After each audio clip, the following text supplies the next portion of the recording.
উইকে কোনো দিন যখন আমি ভেজ খাই তখন আমি ভাত ভাজার জন্য এই সকল সবজিগুলো ব্যবহার করে থাকি।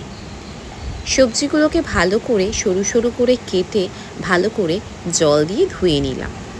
এরপর কড়াইতে অল্প সর্ষের তেল নিয়ে নিলাম।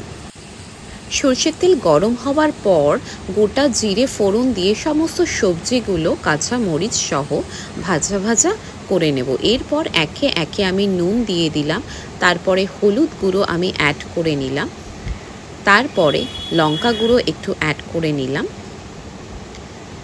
তারপরে জিরে গুঁড়ো দিয়ে দিলাম, আর সবার শেষে গরম মশলা গুঁড়ো আমি দিয়ে দিলাম। কাজু কিশমিশ যদি ঘরে থাকে সেটাও আপনারা ছড়িয়ে দিতে পারেন। সবার শেষে অল্প একটুখানি আমি চিনি দিয়ে দিলাম। আর একটা কথা, ক্যাপসিকাম যখন দেবেন তখন কোনো কিছু রান্না করার সময় ঢেকে রান্না করবেন না।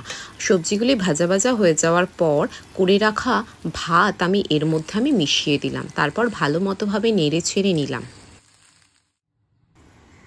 ভাজা ভাজা হয়ে যাওয়ার পর ভাতের সাথে সবজিগুলোকে ভালো করে মশলাগুলো মেশানোর পর আমি উপর থেকে নামানোর আগে একটু ঘি ছড়িয়ে আবার কিছুক্ষণ নেড়ে নিলাম। ব্যাস, আমার ভাত ভাজা রেডি।